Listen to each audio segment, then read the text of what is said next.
মহারাজ এই নিন, এতে 200 মোহর আছে। আমি আরো দান করব, আপনি কোনো চিন্তা করবেন না মহারাজ।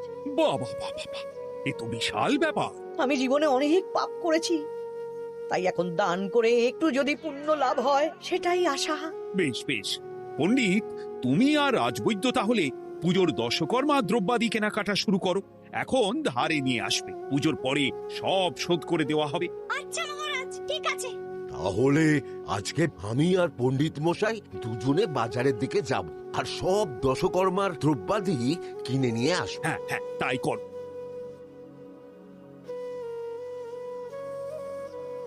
এই ঘটা পুঁটির বাবা একটা কানাকড়িও চাঁদা দেয়নি। হ্যাঁ, আমার মাথায় একটা বুদ্ধি আছে। কি বুদ্ধি? দেখ, ওদের বাড়ির বাইরে একটা শাড়ি ঝুলছে। শাড়িটা দেখে খুব একটা ওই পুরানো মনে হচ্ছে না। ওটা হাত সাফাই করে বাজারে বেচে যা অর্থ পাবো সেটাই মন্ত্রী মশাইকে দেবো, তাই তো? একদম তাই।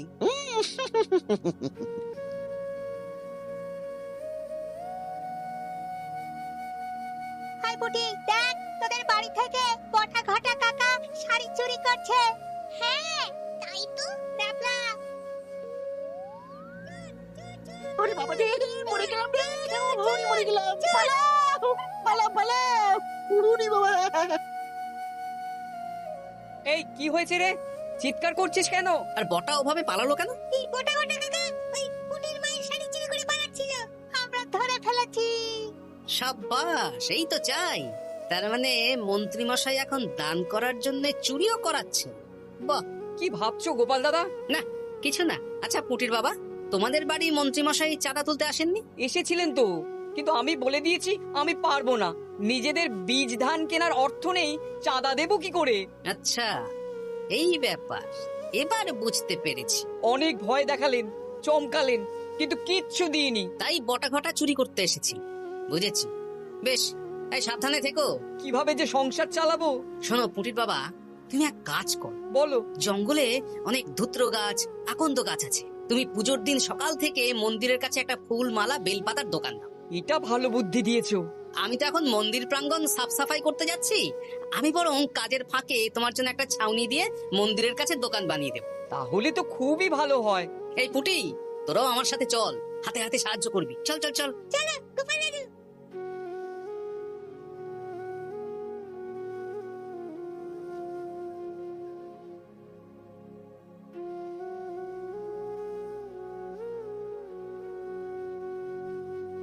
দাদু, এই জায়গাটা গর্ত আছে, তাই মাটি নিয়ে এলাম। এই তো বুদ্ধিমান ছেলে, এবার ঢেলে তুই।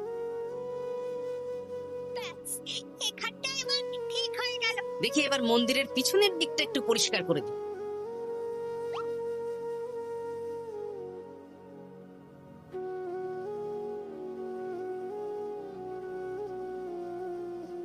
জয় মহাদেব। কি কিসের আওয়াজ হলো? এই দাদু, কিরকম একটা টং করে আওয়াজ হলো। দেখি তো। আরে বাবা, এটা ঘোড়া মনে হচ্ছে। হ্যাঁ তাই তো মনে হচ্ছে। জয় মহাদেব। বের করো বের করো। এই তো।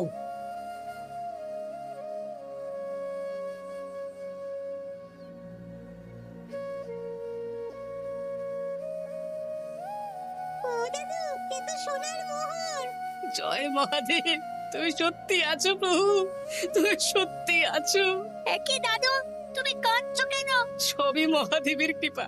মহারাজ বলেছিলেন দান করতে, মহাদেব নিজেই নিজের পুজোর ব্যবস্থা করে নিলেন রে।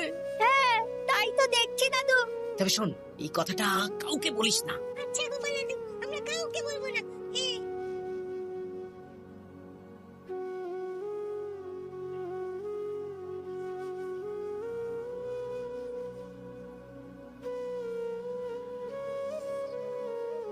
এবার আগামীকাল পুজো।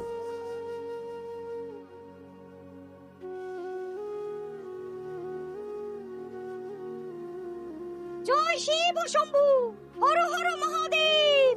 হে প্রভু, হে মহাদেব, জগতের কল্যাণ করো ভোলানাথ।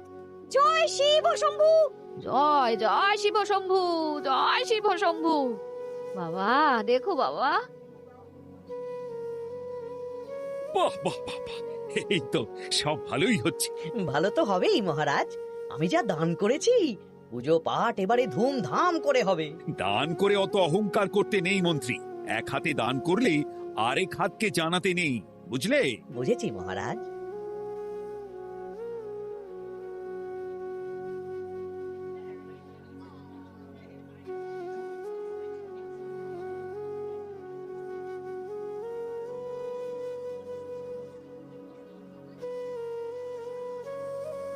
আসুন খুড়িমা, আপনি আসুন। সত্যি গোপাল, তোমার মতো মানুষ হয় না। আমার পায়ে বড় ব্যথা, ভেবেছিলাম এই বছর হয়তো মন্দিরে আসতেই পারবো না। আহা, আমি তো আপনার ছেলের মতন। আর কাল আবার আসতে হবে, বড় মাঠে ভোগের আয়োজন আছে, গাড়ি পাঠিয়ে দেব, কেমন? বেঁচে থাকো বাবা, বেঁচে থাকো। দেখো দেখো গোপালকে দেখো, ও হয়তো অর্থ সাহায্য করেনি, কিন্তু অন্যভাবে কত সাহায্য করছে। এই মন্দির প্রাঙ্গণ থেকে সব আগাছা পরিষ্কার করেছে। মহারাজ, আপনার সাথে কিছু কথা আছে। কি কথা? এখানে বলা যাবে না, যা বলবো আড়ালে। আচ্ছা চলো।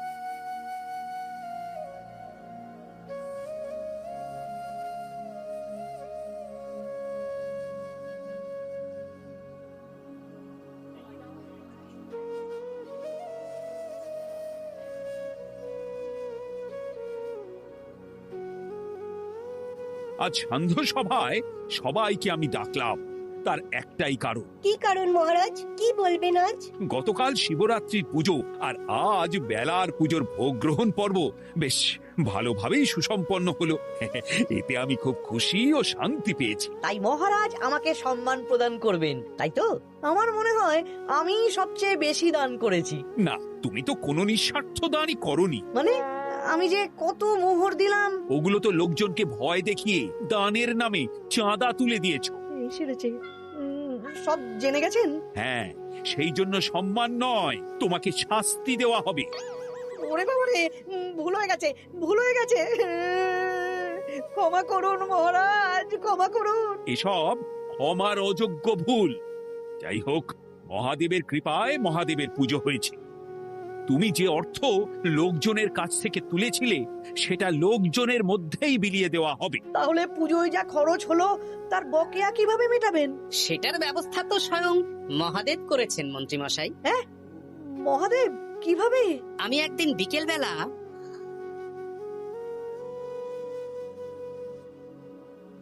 ওরে বাবা, এক ঘোড়া সোনার মোহর! হ্যাঁ, এক ঘোড়া সব মহারাজকে দিয়ে দিয়েছি। আর এই দান সংক্রান্ত যে অর্থ সাম্মানিকের কথা বলেছিলাম তা পাবে গোপাল।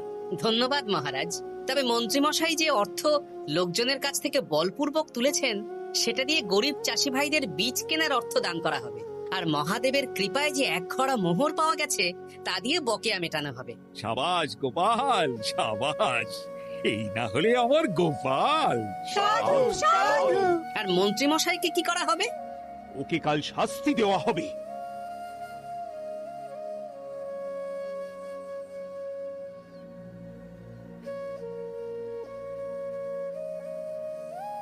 ও মহাদেব, ও শিব ঠাকুর, আমাকে ক্ষমা করে দিন, ক্ষমা করে দিন আমাকে। ওসব না বলে একবার কান ধরে উঠবস করুন আর একবার করে বলুন, জয় মহাদেবের জয়। জয় মহাদেবের জয়, জয় মহাদেবের জয়।